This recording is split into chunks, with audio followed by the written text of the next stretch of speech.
Mikel Arteta, Pep Guardiola, an early treat as last season's finest faced off in the Community Shield, resulting in a 1-1 draw and an Arsenal win on penalties. But has the arrival of new signings like Rice, Timber and Kovacic changed these managers' tactics? And how did one change from Pep influence this match? Let's take a look at both managers' tactics. And we'll start with City on the ball and Arsenal's excellent initial defense, as in the first half City barely had a sniff.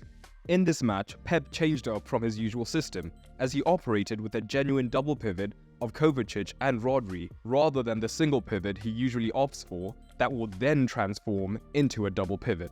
And Alvarez would push high off the right-hand side, and this shape caused problems for City in the build-up.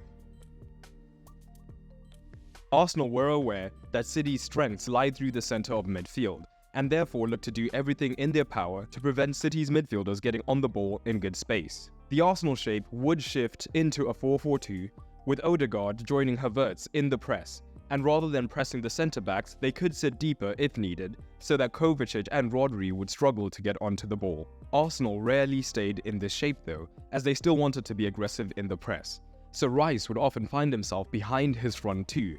And this was simply because, when a forward looked to press one of the centre-backs, Rice was tasked with closing down the second pivot who would then have been free, whilst Odegaard in this example would still be tying up Kovacic. And this would occur on both sides, as Rice was always the covering man. But with City often keeping Walker and Akanji wider as something close to traditional fullbacks, Arsenal could be even more aggressive in the press because they could get a 2 versus 2 situation and directly apply pressure on the centre-backs.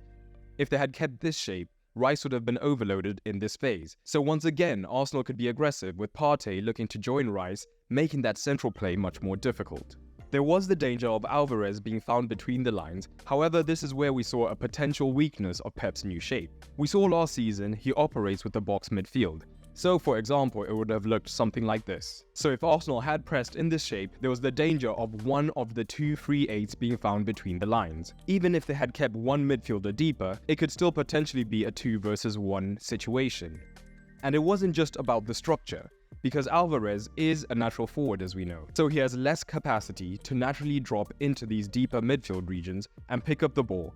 And throughout the match, we saw him maintain this higher position rather than become an option in the midfield. And this made it a lot easier for Arsenal to cover the centre if they cut out the double pivot. In fact, Alvarez's position was so fixed that it was often Martinelli who would occupy this halfway position between Walker and Alvarez, so that he could cover Alvarez if he was looking to drop deeper to be the extra man. So faced with the scenario of potentially being pressed 2 versus 2, City looked to create a 3 versus 2 in the first phase. In open play, this would be Rodri dropping between the centre-backs. However, Ortega tended to push up in order to be the third man, and this opened up new opportunities for Manchester City, as we saw one of Pep's automatisms. In this scenario, if Havertz had pressed Ortega and he directly went wide, it would be easy enough for the secondary forward to press the wider centre-back and Rice to cover the near side pivot, once again limiting that scope for progression.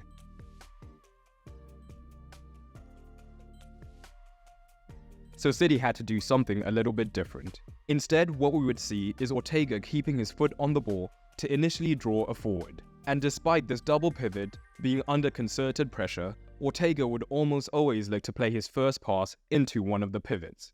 What this would do is force the secondary pivot, as well as Rice, to remain quite central and narrow, opening up space on the outside. And this would mean that Kovacic or Rodri could then go to the wider centre-back, and now they had more space to push up the pitch. And we saw this happen on either side. But it must be noted that Arsenal showed good work rate to get back into position as quickly as they could.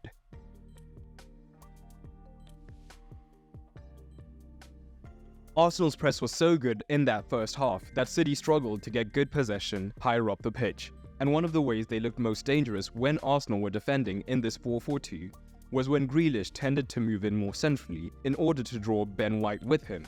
This would open up space, and because Saka doesn't have natural defensive instincts, at times Akanji could run off of his shoulder and look to receive the longer pass from deep, and that was how City usually got into more menacing positions in that first half. The second half saw Pep make a crucial switch as City finally began to look more threatening. This is because where in the first half, Walker would initially start deep and wide and then look to overlap, now Pep looked to use him more in the winger position earlier on, and this would free up Bernardo to move infield. But after some changes, the shape actually looked more like this, as once again we saw the City box come into full effect. So what this meant is that now when Arsenal looked to press, with one of the pivots pushing higher up, there were now potentially two men who could receive line-breaking passes from the deeper zones. We saw that especially if Arsenal still did try to press with two pivots, Rice and Partey couldn't be as aggressive in backing up the press as before. So either both or one man would stay deeper, making it much easier for the City pivots to receive in space and move up the pitch in a more controlled manner. And now, as we saw with the goal, City were more often able to break the lines and overwhelm the remaining pivots high up the pitch. And at times, Akanji would move high so that even Grealish could join in the central zones, allowing combination play due to these small spaces between the City players. But Arsenal were the victors, so what did they do in possession? Much like Arsenal, City looked to press in a front two of Haaland and Alvarez, although at times they were less coordinated in their press, making it much easier for Arsenal to be able to break the lines. And the interaction of the movement between Arsenal's pivots and their fullbacks is quite interesting. Looking back at last season, what we often saw with Xhaka was that he tended to push higher up into the free 8 spaces early and then drop deep or wide when it was required.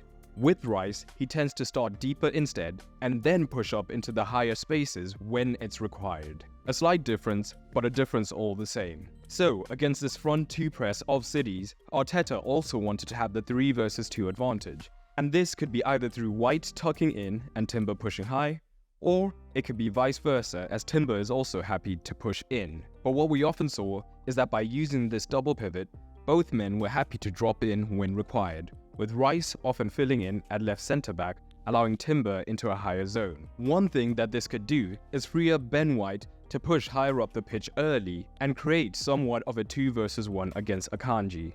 And in these phases, Odegaard could then drop deeper to potentially be an option and create a 2 versus 1 against Kovacic.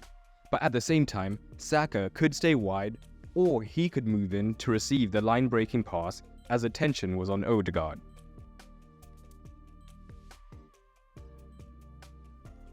But we also saw Saka and White combine excellently if they had this 2 versus 1 scenario, with White overlapping down the outside, receiving the pass and getting into good crossing positions. But what we could also see higher up the pitch, when Rice had pushed up into more of that half-space position, was White staying deep, and he would often draw Grealish in these zones as they shifted into a back 3. And Arsenal were more than happy to look for Saka to have the 1 versus 1 against Akanji, so that he could have a dribble at him, or be played through as he was making the run in behind. And Saka did have his successes, but Akanji also held strong at times. But down the left-hand side, the trio of Rice, Martinelli and Timber were intimately linked, as what we would often see is Timber dropping deep to receive, and this could draw Bernardo, and Rice would look to move into this position to receive the first pass and either drive up the pitch or play in Martinelli. But these roles could just as easily be reversed, with Rice being the left centre-back and then finding Timber. Higher up the pitch, they would still look to make the most of this 3 versus 2 situation against Bernardo and Walker, as it would mean that one man was always free to receive the ball, and this would allow Arsenal to get into dangerous zones down the left-hand side, though in this match nothing came from it. An interesting friendly/competitive match to start the season, but I would love if you left your thoughts on the performance of both these managers in the comments. Interestingly, KDB made the difference for City with the assist coming off of the bench. So if you liked this video, you'll love this one, looking at what makes KDB the perfect midfielder if you click on screen now.